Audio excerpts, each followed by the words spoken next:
Hello, NBA fans.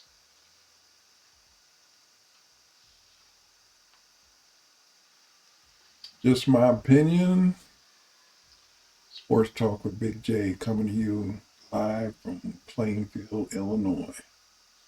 Well, lots going on in the NBA. As you all know, probably a lot of trades going on today. I think is the end of the trading deadline. I think it ended maybe a couple hours ago. A lot of trades going on. Very interesting trades too. So we'll talk about that a little bit, but a couple of other things I wanted to touch on that were kind of on my mind. As we all know, I think it was Tuesday, LeBron crossed the finish line, finally passed Kareem's record for scoring the most points for a career in the NBA. I think going into the game against who were they playing? I think it was the Oklahoma Thunder.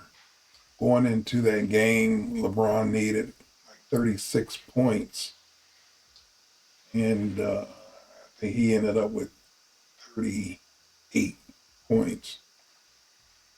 Only bad part about it was that they lost, lost the game. But one thing I'm kind of glad it's over. I would have hated to see. I would have hated to see LeBron get that close and go down with some sort of injury or something like that. So it's really good that he got it done. Now, been a lot of chatter around this accomplishment. It's so funny.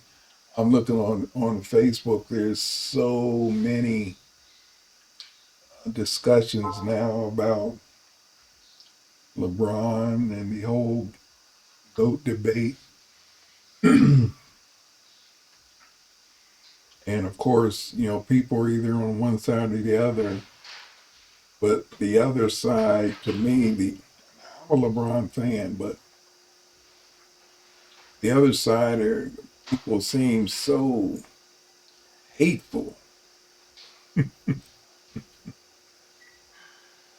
When I say hateful, I'm talking about the way they talk about LeBron. It goes way beyond basketball. They have to attack the man's character and his personality. Uh, there was this debate. They asked the question: Is LeBron the best scorer of all time? I think it might have been Stephen A. Smith that listed his top all time or best scorers and didn't even have LeBron on the list. I tell you, people are really silly. How do you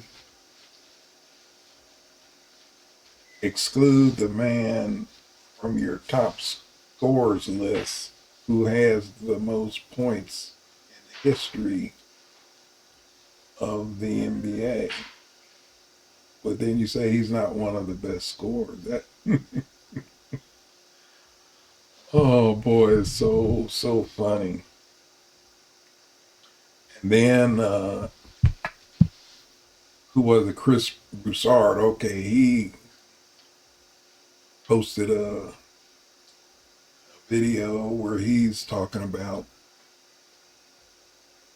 Jordan being number one. Said he would like to think of LeBron as a GOAT, but he can't. He has to be objective, and in his mind, it's Jordan. So he starts listing, all of Jordan's accomplishments, accolades, and things like that. And it's really amazing. I mean, it is remarkable that that Jordan has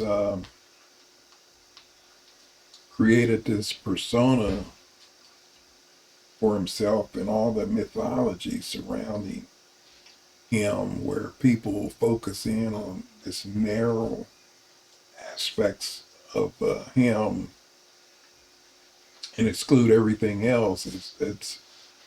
It's really locked in people's minds until they cannot even envision or imagine anyone else being a goat. Now, what's so funny about it is that the criteria they point to, they won't apply that to anybody but Jordan. They talk about being 6-0, for example. This is what separates Jordan. He's never lost in the finals. Now, I saw a statistic, and I don't know, I haven't verified this, but they said John Havlicek was 8-0. He had never lost a final, won 8. And now we know there are other teams that have won more finals than Jordan. Of course, the famous, Bill Russell winning 6 or 11 championships. But anyway, they use that criteria. Okay, then Broussard's argument, he comes in with the 10 scoring titles and defensive players of the year and all this sort of stuff.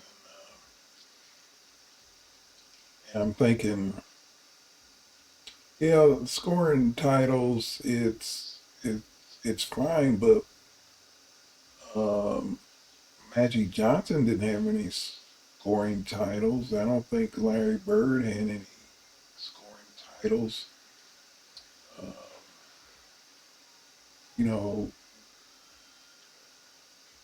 how how is that a criteria? But like I said, this mythology, it's kind of like somebody was the other day, they still talk about Babe Ruth being the greatest baseball player. Now we know, subsequent to, the time he played, there are many great baseball players that are probably more skilled and better than Babe Ruth, but Babe Ruth became the definitive standard of what is great. And so people could still consider him the greatest baseball player. And this is kind of what's happened, with Jordan. He's in effect reached Babe Ruth status. And in a way, um, it's kind of like Muhammad Ali has reached that kind of status too. People call him the greatest, but you know, any rational, objective person would say that Ali was not the greatest boxer of all time. And I think it was interesting that I read some comments from Floyd Mayweather about Ali not being the greatest, and one of his points was that, well, Ali lost to Leon Spinks, which I think had only had 7 fights, and the greatest fighter of all time probably wouldn't have done that. So The point is, we have these mythical figures that become locked in, and then it's once they're put in place, it's really hard to convince anybody otherwise. So, and what happens, and this is interesting too, is, and this is what's happening with LeBron, people began to attack him and try to diminish him. And you say, why is that? It's all in pursuit of protecting Jordan. So it's like if you see some threat to Jordan's legacy or his position or status as the best of all time, you have to ward off that threat, by attacking and diminishing them, to head it off. And that's what happened with, Babe Ruth. Remember when Hank Aaron was approaching the record for the home run record? What happened? Poor Hank Aaron started to get death threats and, all kind of nasty remarks. I think he had to increase his security. I mean, under attack. Can you imagine people getting so upset that they're willing to physically attack a player for beating one of their heroes' uh, records? Unbelievable. So that's kind of what's going on. So this whole scoring thing has really kind of been interesting, and then they were talking about, I heard people say, "Oh, if this is, with the intent to try to diminish, LeBron's record."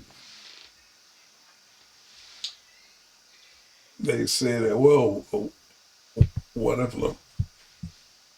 if Kareem had started out of high school and hadn't, went to spend 4 years in college, he would have had, five more thousand points." And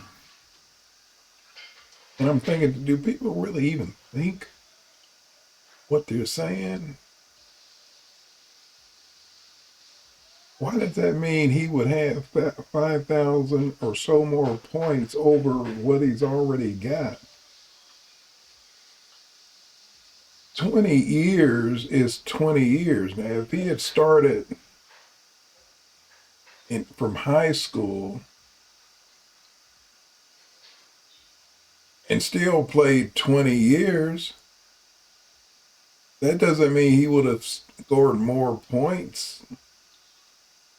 20 years is 20 years. Whether he started 5 years earlier, that only means he would have quit 5 years earlier. Assuming, of course, he played 20 years. So LeBron came out of high school, but he's in his 20th year and he broke the record. Now, Kareem played 20 years. So if you try to add 4 more years from high school, you're like saying, oh, yeah, if he played 24 years, he would have more points. Yeah, if he played 24 years. So you don't compare when they started. You compare the length of time that they played. That's a legitimate comparison. But also, if you look at the number of games each of them played, LeBron versus Kareem, I believe LeBron has done it with less games. Now, they say, yeah, but Kareem didn't only made 1 3 in his whole career, so he didn't. LeBron has shot, so many, to a couple of thousand 3 pointers, and yeah, that's true. But they each played the game as it was given to them. So just you can nitpick in any case, and that's what's so funny. People nitpick to try to gain an advantage on a player that they, deem the best or the greatest at the expense of the other people. So I just think that's kind of silly to try to say, oh,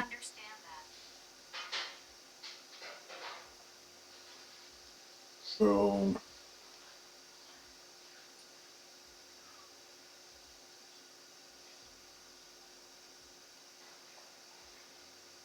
now the other thing I wanted to, anyway, shout out to LeBron. I think he did a major accomplishment. To me, what's impressive about that type of accomplishment is not only the longevity, but the consistency. And if it was so easy, why hasn't anybody else done it? That's what's strange when people try to diminish the record. If it's so easy, why hasn't anyone done it?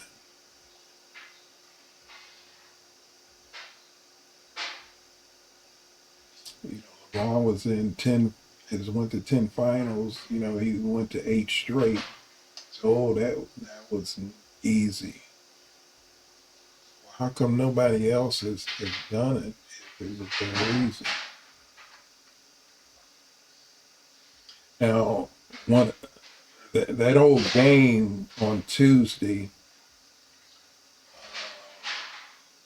it was kind of frustrating to watch because the Lakers losing the game. But the big question I had was watching that game is what happened to AD. I didn't even know who that guy was out there. I don't know what they say. There was something wrong because apparently he's being criticized because they had some footage of him, not actively engaged in LeBron when he made the history making shot. Anthony Davis was on the bench, and he didn't appear to be engaged or excited, like some of the other teammates. So, but even beside that, I was just watching his demeanor on the court, just looking his ability, to play. Was spending a lot of time on the perimeter. I kept saying, why is he not on the inside, dominating on? I don't know who on the Thunder would be able to stop him inside, but he just played a terrible, terrible game, and I don't know what his problem was. But anyway, they play tonight. We'll see what happens against the Milwaukee Bucks. Now, that brings us to all the trade deadlines that have gone on. And you saw Westbrook, they unloaded Westbrook, and AD has been traded to the Suns. I think that's could be a problem, but I really don't think anything is automatic. It's kind of like when New Jersey, or yeah, when the Brooklyn Nets ended up with KD, Harden, and Kyrie. oh boy, everybody said, okay, it's all over for the league. So, of course, it wasn't. But I mean, so I'm kind of thinking the same thing here. Suns on paper look like it's going to be a pretty powerful lineup. Of course, they gave up some pieces that impacted defenses, and as we know in the playoffs, the defenses really really matters. So plus it appears that Chris Paul and AD as well as Booker can seem to be subject to injury. So we'll have to see what happens. But on paper, yeah, that's a good trade. Kyrie end up going to Dallas,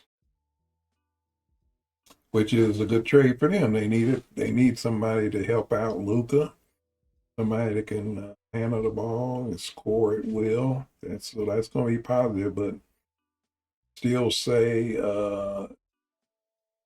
championships won with a deep roster. In other words, you still got to have a bench, somebody that can come in off the bench and hold a lead or extend a lead, or at least not get blown out, because it appears to be the case with a lot of teams. Even if you got a big three on the starting team, if you don't have somebody coming off the bench, keep that thing going, you're not going to win. So now the pieces that the Lakers got for Westbrook, I think are pretty decent. I think they have improved themselves. They got D'Angelo Russell, who he appears to be able to shoot. Beasley, I think, also shoot the ball, and this other guy, this Vanderbilt guy, I don't really know him, so we'll have to see. But I think Westbrook was, to me, so destructive. Even when he had a good game, he was still a detriment to the team, because it seemed like the thing about his turnovers, they would always come at the most inopportune time, in the midst of a comeback. He'd make a turnover or something. So kind of glad that he's gone now. It's interesting. I think they said the Clippers may be interested. He's going to Utah, but supposedly Utah is going to buy out his contract. He may end up with the Clippers. He and Paul George did play together, and I think Paul George has reached out to him. Be really interesting if he were to go to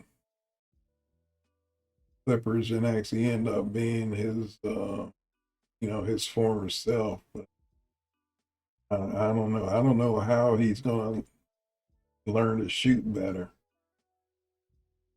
just by going to the Clippers. I don't know.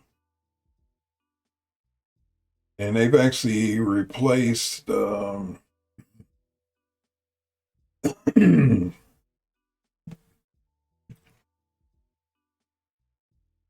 Reggie Jackson. I think they traded Reggie Jackson. Clippers also traded John Wall. So would they be better with Westbrook than Reggie Jackson or John Wall? I don't know. I have to see that. But I think the now one trade that the Lakers did do, which I'm not quite understanding, was They got rid of Thomas Bryant. Traded him to, I think it was Denver. Not sure I understand that reasoning for that. I thought he was backup, backup for Anthony Davis. We'll see how that goes. So the deadline is over. Lakers has improved themselves. We'll see if it really makes a difference. Because I mean, it's only 20 some games to go, and will they even make the playoffs? That's that's the story now.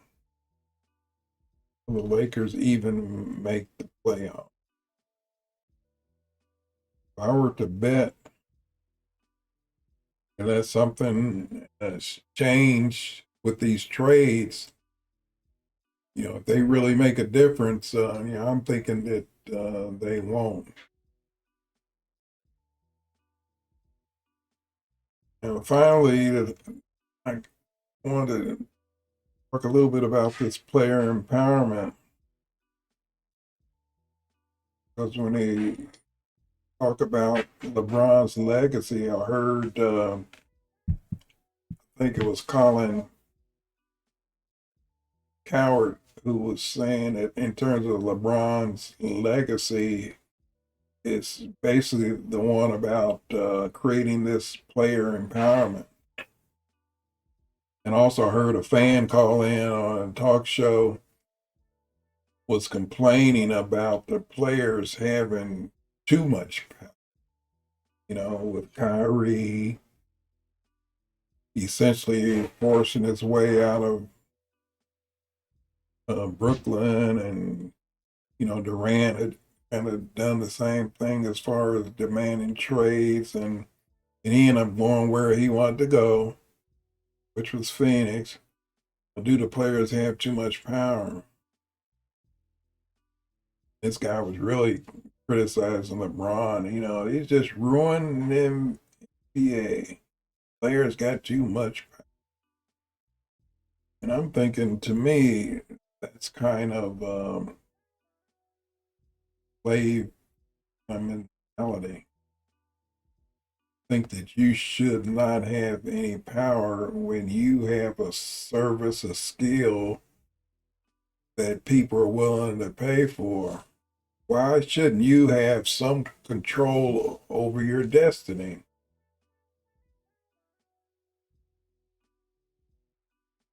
So I think LeBron has shown players how to take control and to gain more power, but I don't see how it's a problem. They talk about how LeBron has built his own team. No,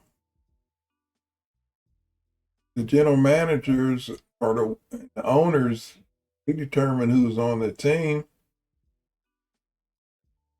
How is that building a team? LeBron went to Miami. Pat Riley had to determine that. He didn't have to pay LeBron. He didn't have to do that. So how is that LeBron building a super team? First of all, that whole notion of a super team is silly anyway, because I don't think that Miami was a super team. But player empowerment, uh, otherwise, why even have free agency? It's kind of interesting. Thomas Bryant was playing good for the Lakers, but yet and still they traded him. And when the Suns traded for Kevin Durant, they got rid of Hale Bridges. It was been one of their best players. So you're telling me that the owners can get rid of you whenever they want to if it's in their best interest, but the player is not supposed to do anything. He's supposed to be loyal, but the team is not. That doesn't make sense to me. So I'm on the favor of players having some control and some say so, and where they go, who they play with. Why that's a big deal, I don't know. How do you hold that against a player because he changes team? Because the owners will change the players in a minute. But anyway, that's all I wanted to talk about today. So we go forward, looking forward to the All-Star game, and we will check with you all later. Just my opinion.